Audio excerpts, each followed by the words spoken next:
Regardez Vox Books avec Aphrodite, africaine d'édition.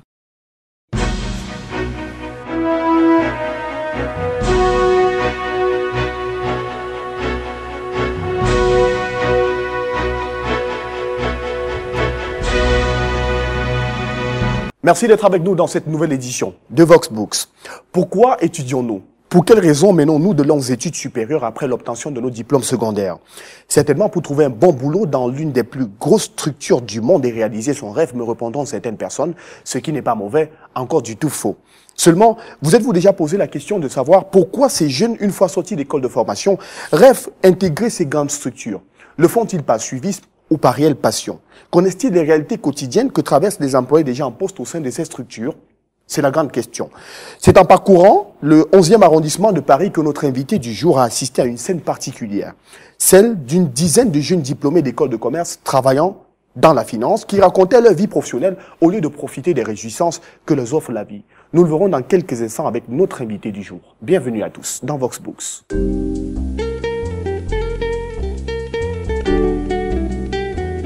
De retour sur le plateau de Vox Books pour la deuxième partie de cette émission. Je vous le disais en première partie, nous serons avec un critique littéraire tout de suite et maintenant. Il s'agit de monsieur Massé Malon qui est avec nous.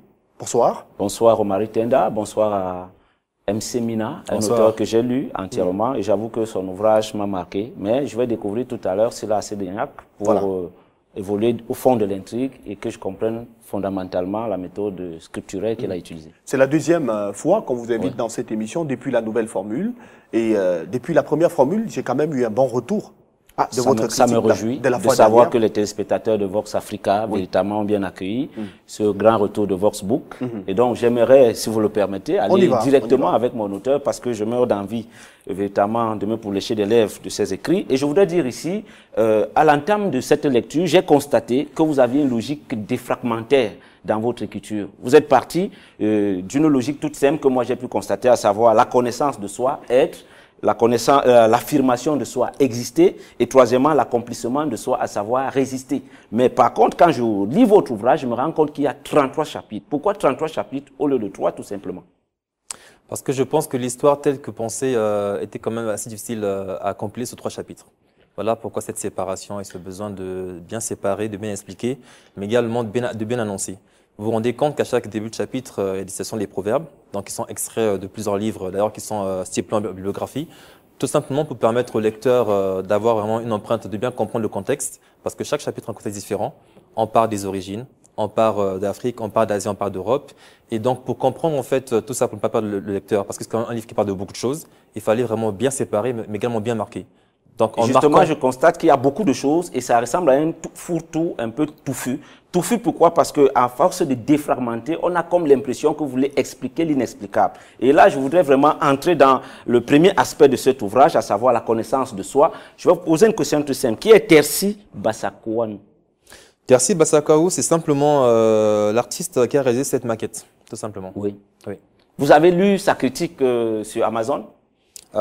Oui, effectivement. Bon, moi j'ai lu un petit extrait, je vais partager avec vous un petit bout pour que vous compreniez, parce qu'en réalité lui-même, participant à cet ouvrage, il a du mal à s'en sortir. Qu'est-ce qu'il dit? Il dit ceci: je me suis plus laissé happer par le côté philosophique qui traite de certaines crises existentielles auxquelles nous avons au moins une fois été confrontés dans notre vie professionnelle. Bref, dans sa logique, votre ouvrage est beaucoup plus philosophique que littéraire. Parce qu'en fait, la somme de ces intrigues, parfois, qui sont vraies, et quelquefois qui ne le sont pas, et là, j'entre directement dans l'ouvrage pour faire comprendre qu'en réalité, vous nous menez en bateau. C'est certes un récit, et donc il y aurait un peu de fiction en toile de fond. Vous nous dites que la place est entourée de la France, de la Belgique, dans un petit pays situé dans un pays, petit pays qui est entouré de la France, de la Belgique et de l'Allemagne.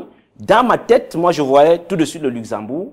Mais lorsque je lis l'ouvrage, je me rends compte que fondamentalement, vous êtes toujours en France. La place est en France. Je vais vous donner quelques indices. Vous commencez par la rue de la Paix. C'est le premier et le deuxième arrondissement. Ça, vous le savez. Oui, je le sais. Vous passez ensuite par la rue de Samplet, qui est en fait la rue Lucien Samplet, qui est au 10e arrondissement. Et plus loin, il y a je crois, c'est un restaurant qui s'appelle la place de Dijon. La place Dijon, évidemment. Toujours en France. Vous nous noyez dans une fiction. Vous nous dites que l'espace dans lequel on va se mouvoir. C'est un espace qui est entouré de la France, de la Belgique et de l'Allemagne. Malheureusement, on est toujours en France là. Qu'est-ce que vous avez voulu vraiment ressortir en nous menant en bateau ainsi? Alors, c'est simplement pour permettre aux lecteurs de se faire une idée. Parce que la place, au final, ça peut être n'importe où. Ça peut être en France, en Allemagne ou en Belgique. Donc, effectivement, mais sauf que là, on est toujours en France. C'est comme si vous êtes dans un tourment. Vous ne reconnaissez même plus là où vous êtes. Et quand je vais plus loin dans le livre, le tourment est assez prononcé parce qu'en réalité, j'ai comme l'impression, et là, je me mets directement dans la posture du bonheur que vous recherchez. Et votre bonheur, vous le définissez à la page 9. Quand je regarde très bien la page 9, vos bonheurs, vous allez constater tout à l'heure, vous allez voir que là, ça devient un peu plus sérieux. À la page 9, vous constatez que travaillant beaucoup, vous devez courir, danser la bachata ou siroter une bière avec des amis, respirer tout simplement. Voilà une partie de votre bonheur. Et quand vous allez plus loin, toujours dans le même livre, comment est-ce que vous définissez encore le bonheur? Et c'est là que ça devient très préoccupant. Et je m'interroge sur le tourment qui véritablement vous secoue. Vous dites ceci, à la page 10, « Mettre en œuvre toutes mes facultés intellectuelles pour prémunir les entreprises que j'ausculte d'un éventuel cancer financier. » Comment quelqu'un peut vouloir boire, siroter du bon vin et en même temps mettre en œuvre son niveau intellectuel pour sauver des entreprises? C'est un peu complexe, non? Vous êtes dans un tourment total. Alors, déjà, quand vous dites vous, ici, on parle d'une histoire. Ouais. Donc, il faut bien distinguer l'auteur que je suis et le narrateur. Je vais parler enfin d'Eden et Likia. Alors, donc, le narrateur qui s'appelle Eden et Likia. Ouais. Alors, non, simplement, ce n'est pas complexe. On a affaire, comme vous avez vu, à un narrateur qui est également protagoniste. Ouais. Donc, accompagné de plusieurs amis qui vivent un certain nombre de choses. La complexité, c'est que ce sont des jeunes, donc, en tout cas, des jeunes diplômés ou des jeunes actifs dans l'emploi, mais qui sont très compétents, très demandés, mais qui également sont peut-être quelque part là où ils ne voulaient pas être forcément. D'ailleurs, cette perception est ressentie beaucoup plus tard. Donc, ils ont un mal-être profond. Donc, ils ont un mal-être qui Vous n'avez pas trouvé la solution au niveau des lettres. Au niveau de lettres. Par rapport au personnage? Oui, il n'arrive pas à véritablement trouver sa posture en société là. Non, il trouve une posture, mais il la trouve bien plus tard. Mais puisqu'il est dans un tourment total, comme les lieux que vous n'arrivez pas à bien définir, et nous allons revenir dessus tout à l'heure, peut-être ça va vous enlever une étoile ou en ajouter une autre. Okay. Et je voudrais dire ici, lorsque je parcours le livre, il y a beaucoup de chiffres. Prenons le chiffre 4. D'ailleurs, vous en faites tout un chapitre, si je ne me trompe pas, c'est le chapitre 17. Et vous posez la question sur le chiffre 4. C'est quoi le chiffre 4? Alors, le chiffre 4, c'est simplement un chiffre... Il faut rappeler que vous avez peur de ce chiffre. Oui, mais malheureusement, vous l'utilisez beaucoup. C'est simplement un chiffre qui représente un idéal dans le cadre de cette histoire. Parce qu'effectivement, dans le cadre de ce chapitre, que le lecteur pourra bien lire bien plus tard, vous vous rendez compte que c'est un chiffre qui représente une certaine déchéance. Et donc, dans ce cadre-là, pour eux, effectivement, ça représente une peur parce que c'est un chiffre qui reprend une déchéance, mais donc, également Eden serait donc un produit de ce que j'appellerais ici la numérologie ou de la chiffrologie. Parce qu'en réalité, Eden, c'est 4 chiffres.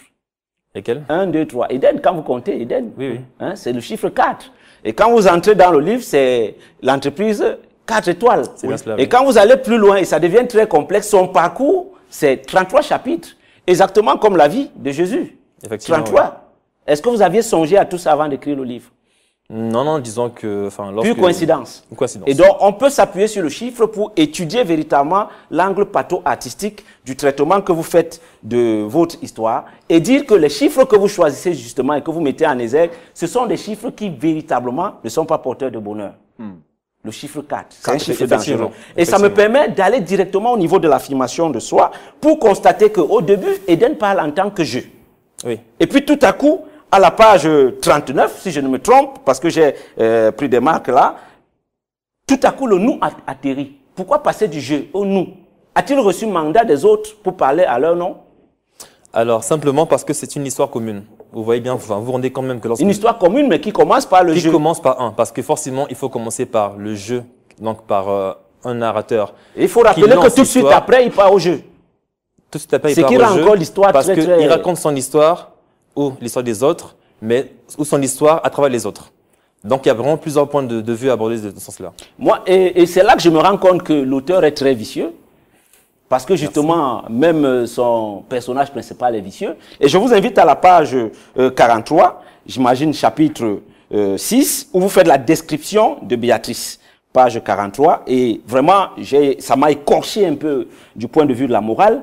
Cette dernière était mince, comme une tige, son postérieur peu développé, ferme, sa fine taille, ses lèvres gourmandes, sa peau noire et ses cheveux courts, défrisés, lui donnaient une mine séduisante. Ce n'est pas Béatrice, c'est Dalida. Dalida, ouais. Merci de bien dire. Ouais. Oui. Oui. Vous la décrivez ainsi. Pourquoi vous faites cette description si pointue?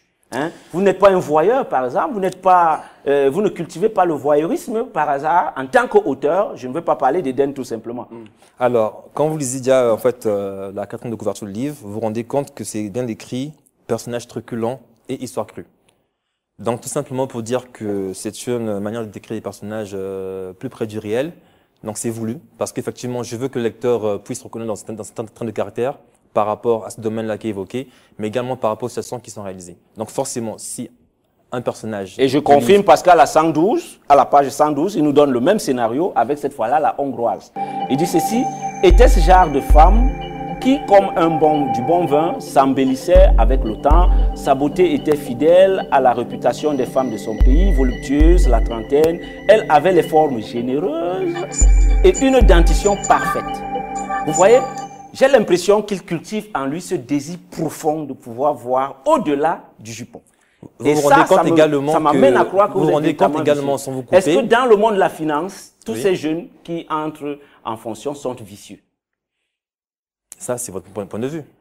Ben, puisqu'on le constate avec Eden, non, il va avec au-delà. Eden, mais il n'y a pas qu'Eden qui parle.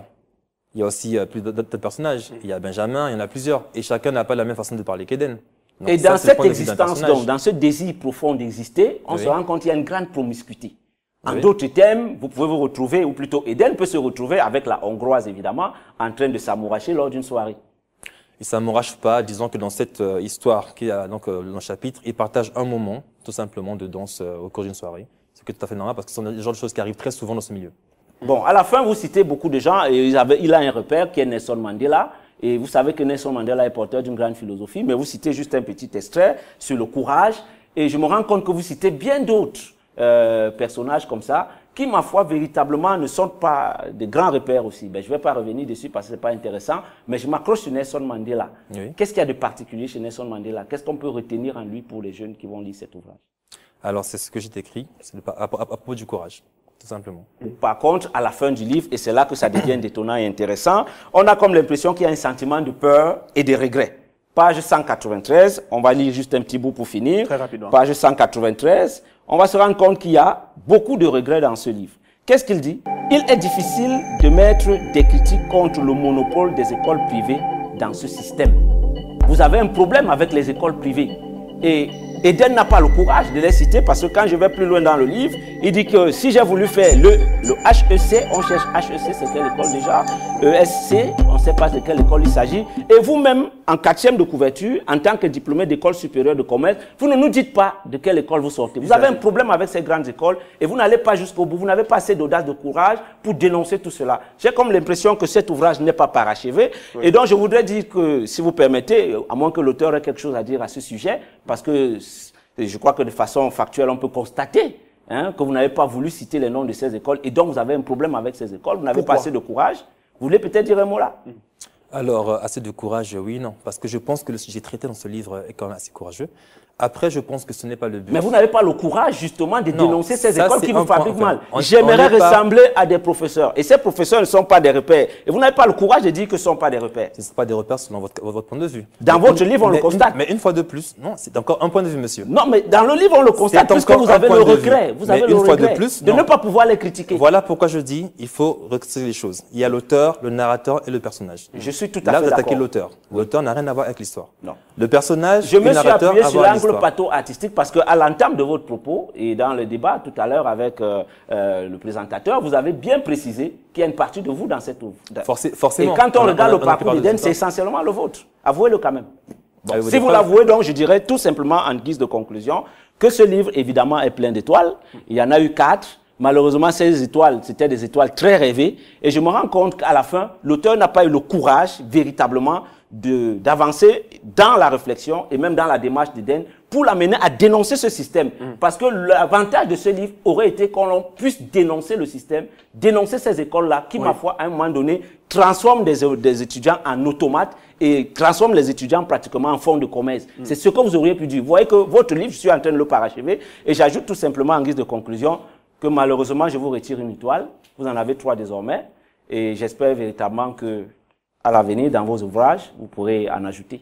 Ah ben, c'est ici qu'on met un terme à cet entretien. Mais toujours est-il que l'ouvrage J'ai rêvé d'une entreprise 4 étoiles est un véritable délice parce que dans ce livre, vous allez retrouver la confiance en soi. Dans ce livre également, vous allez retrouver comment vous faciliter la vie. Comment est-ce que vous pouvez également trouver le boulot. Et aussi, vous aurez des préoccupations sur comment se porte le monde de la finance en général de manière globale.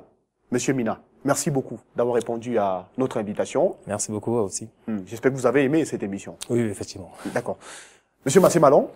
Bon, moi j'ai aimé le livre, mais je remarque que tout comme celui qui a fait la caricature ou bien la peinture de la première de couverture, qui a eu un véritable problème d'étanchéité idéaliste. C'est ce que je retiens. Vous n'allez pas jusqu'au bout des choses, vous arrêtez en chemin. Ayez le courage et l'audace d'avancer. D'accord. Parole de critique littéraire, Massé Malon. Merci beaucoup à vous, chers téléspectateurs, d'être restés ces 26 minutes de Vox Books nous regarder. On se quitte comme traditionnellement avec un livre actuellement disponible en librairie en se disant à la semaine prochaine. Bonne soirée à tous.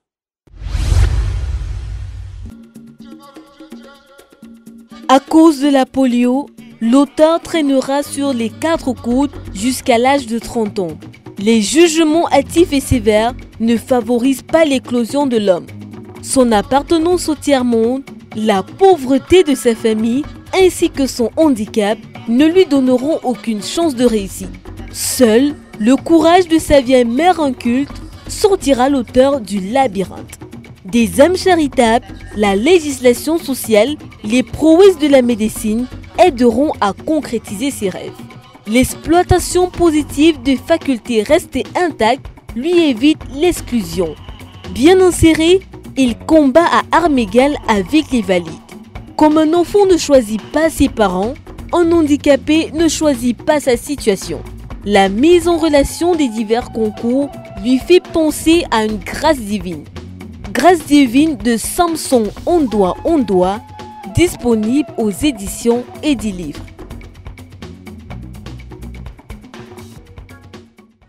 Donnez vie à votre manuscrit chez Aphrodite.